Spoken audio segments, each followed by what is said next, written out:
വെച്ചാല് കേരളത്തിലെ ഹിന്ദുക്കൾക്കുണ്ടല്ലോ മൊത്തത്തില് പ്രാന്തളകേണ്ട സമയമായി. കേരളത്തിലെ ഹിന്ദുക്കൾക്ക് മൊത്തം അങ്ങ് പ്രാന്ത് ഇളകി കഴിഞ്ഞാൽ തീരാവുന്ന പ്രാന്തേ ഉള്ളൂ. എനിക്ക് പ്രാന്താ, ഞാൻ വേണമെങ്കിൽ എന്റെ സർട്ടിഫിക്കറ്റ് സംഘടിപ്പിക്കാം. അല്ലെങ്കിൽ എനിക്കിപ്പോ പ്രാന്താണ്, എന്റെ സംസാരം കേട്ടിട്ട് തോന്നുന്നില്ലേ പ്രാന്താണെന്ന്? എനിക്ക് പ്രാന്താണെന്നേ. പിന്നെ കേരളത്തിലെ ഹിന്ദുക്കൾക്ക് പിന്നെ പറഞ്ഞിട്ട് കാര്യമില്ല. കാരണം ഒരു തരത്തിലും ഈ ഇറച്ചി, മീൻ അല്ലെങ്കിൽ ബീഫ് ബിരിയാണി, മട്ടൻ ബിരിയാണി എന്നൊക്കെ കേട്ട് കഴിഞ്ഞാല് അവിടെ ഇരുന്ന് വെടിച്ചു നക്കുന്ന വർഗമാണ് ഈ കേരള ഹിന്ദുസ്. അവൻ എന്ത് ഹിന്ദു, എന്ത് മതം, എന്ത് പിന്നെ അവനവന്റെ വിശ്വാസങ്ങള്, ഇങ്ങനെ സ്വന്തം വിശ്വാസങ്ങൾക്ക് യാതൊരു വിലയും കൽപ്പിക്കാത്ത, സ്വന്തം പൈതൃകത്തിന് യാതൊരു വിലയും കൽപ്പിക്കാത്ത ഒരു വർഗമുണ്ടെങ്കിൽ അത് ഹിന്ദുവാണ്. അവന്റെ പൈതൃകത്തിൽ യാതൊരു വിലയുമില്ല, അവന് യാതൊരു തരത്തിലുള്ള അഭിമാനവുമില്ല സ്വന്തം പൈതൃകത്തില്. അവൻ ഇങ്ങനെ ഈ പറയുന്ന പ്രത്യേക മതവിഭാഗക്കാരന്റെ വീട്ടിൽ പോയിരുന്നിട്ട് വെടിച്ചു നക്കുന്നതാണ് അവന് ഏറ്റവും വലിയ അഭിമാനം. അത് നമ്മൾ പറഞ്ഞു കഴിഞ്ഞാൽ നമ്മൾ വർഗീയവാദിയാവും.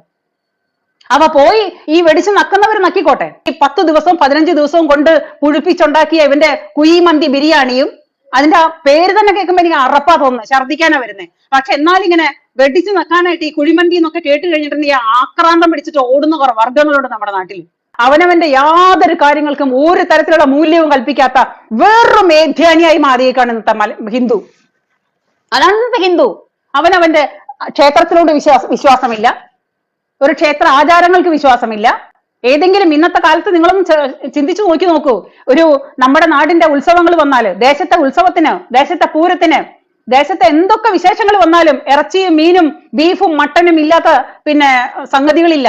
ഉത്സവങ്ങൾ നമ്മുടെ തട്ടകത്തും നമ്മുടെ ദേശത്ത് നടക്കുമ്പോൾ അതിന്റെ പരിശുദ്ധിയോട് കൂടിയിട്ട് കൊണ്ടാടേണ്ടതിന് പകരം ഫ്രണ്ട്സിനെയും കൂട്ടുകാരെയും സർവത്ര മനുഷ്യരെയും വിളിച്ചിട്ട് അവന് ചിക്കൻ ഇല്ലെങ്കിലും ബീഫ് ഇല്ലെങ്കിലും അവന് വായ തുറക്കാൻ പറ്റില്ല. ഒരു ദിവസത്തേക്ക് പോലും അഡ്ജസ്റ്റ് ചെയ്യാനായിട്ട് അവന് പറ്റില്ല. ഈ ശവം വെട്ടിത്തിന്നേ അവന് സമാധാനമാവുള്ളൂ. ഒരു പൂരം നടക്കുമ്പോഴും ഉത്സവം നടക്കുമ്പോഴും നമ്മുടെ ദേശത്ത് എന്തൊക്കെ വിശേഷാൽ പൂജകൾ നടക്കുമ്പോഴും ഒരു മലയാളി ഹിന്ദുവായ അവന്റെ വീട്ടില് ഈ ശവങ്ങൾ വെട്ടിപ്പുഴുങ്ങി തിന്നാലേ അവന് സമാധാനമാവുള്ളൂ.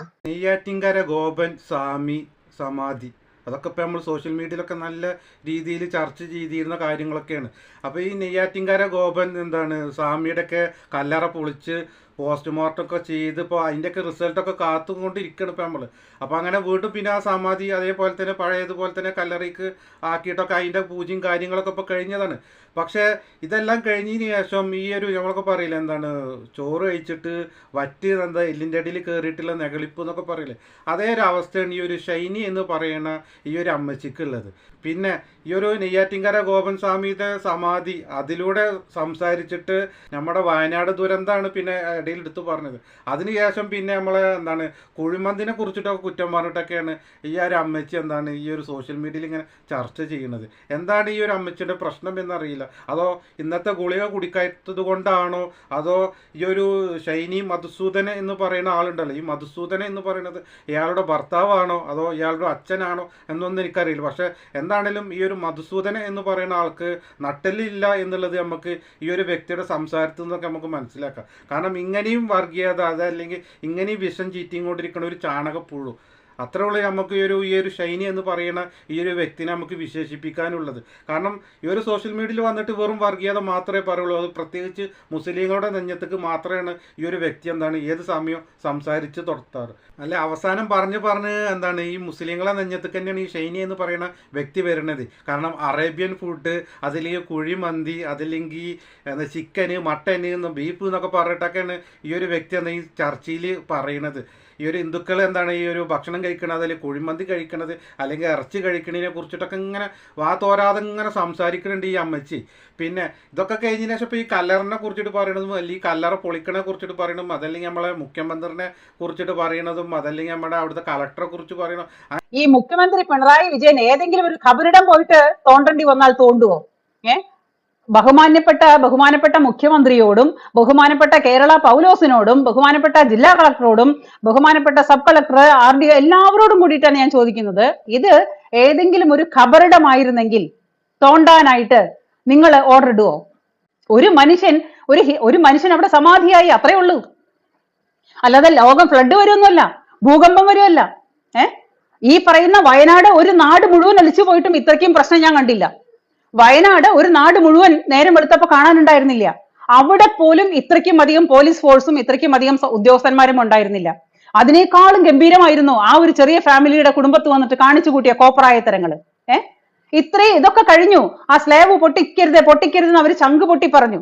അപ്പൊ ഈ കേരള പൗലോസിനോടും ഈ കേരളം ഭരിക്കുന്ന ഈ എന്താ പറയാ മുഖ്യമന്ത്രി ഉണ്ടല്ലോ, മുഖ്യമന്ത്രി മുഖ്യമന്ത്രി പിണറായി വിജയനോട് ഞാൻ ചോദിക്കുന്നത്, ഒരു ഖബറാണെന്നുണ്ടെങ്കിൽ ആ ഖബർ പൊളിക്കാനായിട്ട് ഈ പറയുന്നവന്മാർക്ക് നട്ടലിന് ഉറപ്പുണ്ടോ? ഏതെങ്കിലും ഒരു ഖബറിൽ ഒരാളെ കൊന്നു കുഴിച്ചിട്ടുണ്ടെങ്കിൽ ഇക്കണ്ട ഖബറുകൾ കിടക്കുന്നുണ്ടല്ലോ, ഞാനും കൊടുക്കാം ഒരു പരാതി. എനിക്കും സംശയമുണ്ട്. ഈ പറയുന്ന പള്ളി സെമിത്തേരികളിലും ഈ പറയുന്ന മോസ്കുകളിലും ഇവന്റെയൊക്കെ ഖബറിലൊക്കെ ഒരുപാട് എണ്ണത്തിന് തല്ലിക്കൊന്ന് കുഴിച്ചു മൂടിയിട്ടുണ്ട്. എനിക്ക് സംശയമുണ്ട്. ഞാൻ കൊടുക്കുന്നെന്ന് കേസ്. ഇവരെത്ര എണ്ണം മാന്താൻ വരും? ഈ നട്ടലില്ലാത്ത ഈ വേട്ടാവളിയന്മാര്, ഈ കേരള പൗലോസ് എന്ന് പറയുന്ന നട്ടലില്ലാത്ത ഈ ജിഹാദികൾക്ക് ഉടപിടിക്കുന്ന ഈ വക ആൾക്കാരുണ്ടല്ലോ, ഇവരെത്ര പേര് വരും? അല്ല, ഇതിൽ പറയുന്നുണ്ടല്ലോ ഈ മുസ്ലിങ്ങളുടെ ഖബറാണെങ്കിൽ ഈ പിണറായിയുടെ പോലീസൊക്കെ അത് പൊളിക്കോ എന്നൊക്കെ ഇങ്ങനെ ചോദിക്കുന്നുണ്ടല്ലോ. അത് മുസ്ലിംസിന്റെ ആണെങ്കിലും ഹിന്ദുസിന്റെ ആണെങ്കിലും അല്ലെങ്കിൽ ക്രിസ്ത്യൻസിന്റെ ആണെങ്കിലും ആയിരതാണെങ്കിലും സംശയം ഉണ്ടെങ്കിൽ നമുക്കതൊരു കൊലപാതകമാണ് എന്നൊക്കെ തോന്നിക്കഴിഞ്ഞാൽ, അത് പരാതിപ്പെട്ട് കഴിഞ്ഞാലൊക്കെ നമുക്കത് കല്ലറ പൊളിക്കാനും അതല്ലെങ്കിൽ ഖബർ പൊളിക്കാനൊക്കെ ഉള്ള അധികാരം, നിയമം, കാര്യങ്ങളൊക്കെ എന്താണ് ഈ ഇന്ത്യൻ ഭരണഘടനയിലുണ്ട്. അവരെ തിരിച്ചത് എന്താണ്, അവരെ കുഴി കുഴി മാന്തിയെടുത്ത് അവരെ പുറത്തേക്കെടുത്ത് പോസ്റ്റ്മോർട്ടം ചെയ്തിട്ട് അതിനെതിരെ എന്താണ് സംഭവിച്ചിരിക്കുന്നത്, അല്ലെങ്കിൽ അതൊരു കൊലപാതകമാണോ അല്ലെങ്കിൽ സാധാരണ മരണമാണോ എന്നുള്ളതൊക്കെ അന്വേഷിക്കാനുള്ള ഉത്തരവാദിത്വം അതല്ലെങ്കിൽ അതൊക്കെ ഇവിടെ നമ്മളെ ഇന്ത്യൻ നിയമ ഭരണഘടനയിലുണ്ട്. ഒരാൾ മരിച്ചു കഴിഞ്ഞാൽ അത് ഖബറാണെങ്കിലും കല്ലറാണെങ്കിലും എന്താണെങ്കിലും ഇതേമാതിരി സമാധി ആണെങ്കിലും ഒക്കെ അതിനൊക്കെ എന്താണ് അനുമതിയും കാര്യങ്ങളൊക്കെ ഇവിടെ ഉണ്ട്. അതല്ലാതെ മുസ്ലിങ്ങൾക്ക് മാത്രം ഒരു പരിഗണനയും കാര്യങ്ങളൊന്നുമില്ല. അത് നീ നിന്റെ തീട്ടനാവ് കൊണ്ട് പറയണം, അതല്ലെങ്കിൽ ഈ ഒരു ചാണകം തിന്നുകൊണ്ട് ആ ഒരു ബുദ്ധി കൊണ്ട് നീ പറയണേ. അതല്ലെങ്കിലും അങ്ങനെയാണല്ലോ, മുസ്ലിങ്ങളെ നെഞ്ഞത്ത് കയറാനാണല്ലോ നിന്നെ പോലെയുള്ള കുറെ ചാണകപ്പുഴുക്കൾക്കുള്ള താല്പര്യം. ഈ അമ്മച്ചിക്ക് ഇപ്പൊ എന്തിന്റെ കേടാണ്? അതോ ഹിന്ദുക്കൾ ഇപ്പോൾ കുഴിമന്തി കഴിക്കണതാണോ, അതോ ചിക്കനും മട്ടനും ബീഫും ഒക്കെ കഴിക്കണതാണോ? അല്ലെങ്കിൽ പറയണ്ടല്ലോ ഈ ഉത്സവങ്ങളും കാര്യങ്ങളൊക്കെ വരുന്ന സമയത്തൊക്കെ ഹിന്ദുക്കളെ വീട്ടിലിപ്പോൾ മട്ടനും ബീഫൊക്കെയാണ് കഴിക്കാറെന്നൊക്കെ. അതൊക്കെ ഓരോരുത്തരുടെ വ്യക്തി സ്വാതന്ത്ര്യമാണ്. ആരൊക്കെ എന്തൊക്കെ കഴിക്കണം എന്നുള്ളതൊക്കെ അത് അവരുടെ സ്വാതന്ത്ര്യമാണ്. അത് അവർ കഴിക്കണവർ കഴിക്കട്ടെ, കഴിക്കാതിരിക്കണവർ കഴിക്കാതിരിക്കട്ടെ. അല്ലാതെ നീ ഇത് പറഞ്ഞു എന്ന് വിചാരിച്ചിട്ട് എന്തിനാ നിന്റെ കൽപ്പന അവരെ അനുസരിക്കണമെന്നുണ്ടോ? പിന്നെ അതിലൂടെ തന്നെ ഇപ്പോൾ എന്താണ് കല്ലറിനെ കുറിച്ചിട്ട് പറയണു, അതുപോലെ തന്നെ വയനാട് ദുരന്തത്തെ കുറിച്ചിട്ട് പറയണു. വയനാട് ദുരന്തത്തിലുണ്ടായ അത്രയും പട്ടാളക്കാരും പോലീസുകാരും അതിനേക്കാളും കൂടുതൽ ആൾക്കാർ ഇവിടെ നെയ്യാറ്റിൻകര ഗോപൻ്റെ ഈ സമാധി പൊളിക്കണ സമയത്ത് അല്ലെങ്കിൽ കല്ലറ പൊളിക്കണ സമയത്തൊക്കെ ഉണ്ട് എന്നൊക്കെയാണ് ഇപ്പോൾ നീ പറയുന്നത്. പിന്നെ നീ പറഞ്ഞു ഇതുപോലെ എന്താണ് ഈ നെയ്യാറ്റിൻകര ഗോപൻ്റെ ഈ മകന് സംസാരിച്ചതിനെ കുറിച്ചിട്ടൊക്കെ പറഞ്ഞു. നിഷ്കളങ്കയാണ്, പിന്നെ എനിക്ക് അവൻ സംസാരിക്കണ കാര്യത്തിലൊന്നും തെറ്റ് തോന്നിയിട്ടില്ല, അങ്ങനെ എങ്ങനെയെന്നൊക്കെ. അദ്ദേഹം ഒരു മനുഷ്യൻ സമാധിയായി എന്നുള്ള അവസ്ഥയിൽ ഈ കേരളത്തിന്റെ ഇപ്പൊ നടക്കുന്ന ഏറ്റവും വലിയ പ്രശ്നം എന്താണ്? ആ നെയ്യാറ്റിൻകര ഗോപകുമാർ എന്താ പറയാ എന്ന് പറഞ്ഞ അയാള് സമാധിയായി എന്നുള്ളതാണ് ഈ കേരളത്തിന്റെ ഇന്നത്തെ ഏറ്റവും വലിയ പ്രശ്നമായിരുന്നത്. ഒരു സാധാരണക്കാരിയായ എനിക്ക് ആ മനുഷ്യൻ സംസാരിക്കുന്ന കേട്ടപ്പോ എനിക്ക് തോന്നി അതിലെന്തോ ഒരു ജനുവിറ്റി സത്യസന്ധത ഉണ്ടെന്ന്. അവരുടെ മകൻ സംസാരിക്കുന്ന കേൾക്കുമ്പോ നമുക്കൊരു എന്താ പറയാ ഒരു നിഷ്കളങ്കത ഫീൽ ചെയ്തു. ഒരു കള്ളത്തരം ചെയ്ത, ഒരു കൊലപാതകം ചെയ്ത ഒരു ക്രിമിനലിന്റെ വാക്കുകളായിരുന്നില്ല. അത് മനസ്സിലാക്കാൻ ഒരു സാധാരണക്കാരിയായി എനിക്ക് പോലും പറ്റി. എന്തുകൊണ്ടാണ് നീ അത് പറയണത് എനിക്കറിയില്ല. കാരണം എന്താ വെച്ചാല് മുസ്ലിങ്ങളെ കുറിച്ചിട്ടാണല്ലോ ആ നെയ്യാറ്റിൻകര ഗോപന്റെ മകൻ പറഞ്ഞിരുന്നത്. വർഗീയവാദികൾ മുസ്ലിങ്ങളാണ് ഈ കല്ലറ പൊളിക്കാൻ വേണ്ടിയിട്ട് മുൻപന്തിയിൽ നിൽക്കണമെന്നൊക്കെയാണല്ലോ ഇപ്പോൾ ആ നെയ്യാറ്റിൻകര ഗോപന്റെ മകൻ പറഞ്ഞത്. നിങ്ങൾക്ക് തന്നെ അറിയാൻ പറ്റും 99% ആൾക്കാർ വന്ന് പ്രശ്നം ഉണ്ടാക്കിയിട്ടുള്ളത് ആരൊക്കെയാണെന്നറിയോ? ആരൊക്കെ? നിങ്ങൾ തന്നെ പറയും. ഈ നാഗരുടെ പ്രശ്നത്തിന്റെ അവര് തന്നെയാണ്, മുസ്ലിങ്ങൾ തന്നെയാണ് ഏറ്റവും കൂടുതൽ പ്രശ്നം ഉണ്ടാക്കിയിട്ടുള്ളത്. ഇതില് ഒരു മിനിറ്റ്. അപ്പൊ അതുകൊണ്ട് ഇത് ആലോചിച്ച് തീരുമാനങ്ങൾ ആലോചിച്ച് ഹിന്ദു സംഘടനകളോട് ആലോചിച്ചിട്ട് ഒരു മിനിറ്റ്. 2 പരാതിയാണ് നെയ്യാറ്റിൻകര പോലീസ് സ്റ്റേഷനിൽ ഇതുമായി ബന്ധപ്പെട്ട് കൊടുത്തിരിക്കുന്നത്. അതിൽ ഒന്നാമത് പരാതി കൊടുത്തിരിക്കുന്ന ആൾ തൊട്ടടുത്ത വീട്ടിലുള്ള വിശ്വംഭരൻ, രണ്ടാമത് മാസ് പെറ്റീഷൻ കൊടുത്തതിൽ ഒന്നാമത് ഒപ്പിട്ടിരിക്കുന്ന ആൾ യേശുദാസൻ, രണ്ടാമത് ഒപ്പിട്ടയാൾ സനന്ദൻ പറയുന്ന നിങ്ങളുടെ തൊട്ടപ്പുറത്തെ സ്ഥലത്തിന്റെ ഉടമ മുജീബ്. അതിനകത്ത് ഈ മതവും ജാതിയും പറയാൻ എന്താണ്? യേശുദാസനുണ്ട്, വിശ്വംഭരനുണ്ട്. ഈ മാസ് പെറ്റീഷനിൽ ബാക്കി എല്ലാ മതത്തിലും ജാതിയിലും രാഷ്ട്രീയ പാർട്ടിയിൽപ്പെട്ട ആളുകളുമുണ്ട്. അതിനൊരു മതത്തിന്റെ കോർണറിലേക്ക് സനന്ദൻ എന്തിനാണ് കൊണ്ടുവരുന്നത്? ഞാനൊന്ന് ഹിന്ദു സംഘടനകളോടൊന്ന് ചോദിച്ചിട്ട് ഞാനത് പറഞ്ഞല്ലോ. ഹിന്ദു സംഘടനകളോട് ചോദിച്ചിട്ട് ഞങ്ങൾ മറുപടി നോക്കട്ടെ. ഹിന്ദു സംഘടനകൾ നോക്കട്ടെ. നിങ്ങൾക്കെല്ലാം അറിയാം, നാഗരുടെ കാവ് കഴിഞ്ഞിട്ടാണ് ഞങ്ങളുടെ അമ്പലം. ഈ നാഗരുടെ കാവിനടുത്ത് ഒരു മുസ്ലിമിന്റെ വസ്തുണ്ട്. ഈ മുസ്ലിം ഹിന്ദു ആണല്ലോ. ചേട്ടാ ഞാൻ പറഞ്ഞു തരാം ചേട്ടാ ഞാൻ പറഞ്ഞുതരാം. നിങ്ങളുടെ മീഡിയ പരിശോധിച്ച് കഴിഞ്ഞാൽ നിങ്ങളുടെ ഇല്ല ചേട്ടാ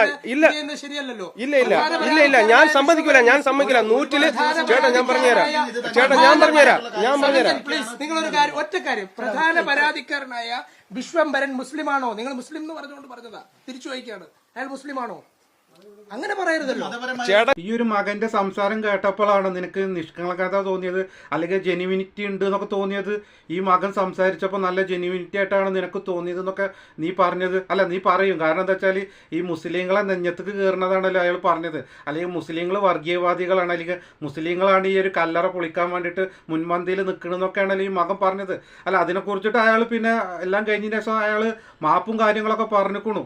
അവനെന്തായാലും ഒരാൾ ക്ഷമ ചോദിച്ചു കഴിഞ്ഞാൽ പിന്നെ അതിനെക്കുറിച്ച് കൂടുതലായിട്ട് കീറി മുറിക്കണത് ശരിയല്ലല്ലോ. പക്ഷെ എങ്കിൽ പോലും ഇയാൾ ഇങ്ങനെ പറഞ്ഞത് കൊണ്ടാണ് ഏറ്റവും കൂടുതൽ ആൾക്കാർക്ക് ആ ഒരു കല്ലറ പൊളിക്കണം, അതല്ലെങ്കിൽ ആ കല്ലറയിൽ എന്താണ് സംഭവിച്ചിരിക്കുന്നത്, അല്ലെങ്കിൽ ഈ ഗോപൻ എന്ന് പറയുന്ന, അല്ലെങ്കിൽ ഗോപൻ സ്വാമി എന്ന് പറയുന്ന ആൾക്ക് എന്ത് സംഭവിച്ചു എന്നുള്ളത് ഈ കേരള ജനതക്ക് അറിയണം എന്നുകൊണ്ട് തന്നെയാണ് എല്ലാവരും ആ ഒരു കല്ലറ പൊളിക്കണം എന്നുള്ളത് സപ്പോർട്ട് ചെയ്തത്.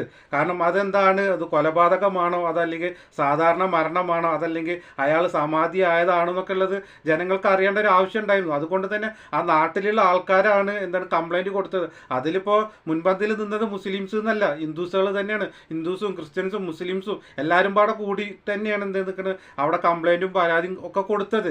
പക്ഷേ നിങ്ങൾ പറയുന്നത് മുസ്ലിംസാണ് ഇത് കൂടുതലായിട്ട് മുൻപന്തിയിൽ നിന്നിട്ട് ഈ ഒരു വർഗീയത ഉണ്ടാക്കുന്നത്. അത് നിങ്ങൾ തന്നെയാണ് പറയുന്നത്. കാരണം ഈ ചാണകത്തിലെ പുഴുക്കൾക്ക് ഈ ചാണകത്തിൻ്റെ ബുദ്ധനല്ലേ ഉണ്ടാവുള്ളൂ. അതുകൊണ്ട് എപ്പോഴും ഈ മുസ്ലിങ്ങളെ നെഞ്ഞത്ത് കയറാൻ തന്നെയാണ് ഇവറ്റകൾക്ക് എന്താണ് ഏറ്റവും താല്പര്യം, ഇഷ്ടം. അതന്നെയാണ് ഇപ്പോൾ ഈ സോഷ്യൽ മീഡിയയിലൊക്കെ വന്നിട്ട് ഇങ്ങനെ വർഗീയ വിഷയം ഇങ്ങനെ ചീറ്റിയും കൊണ്ടിരിക്കുന്നത്.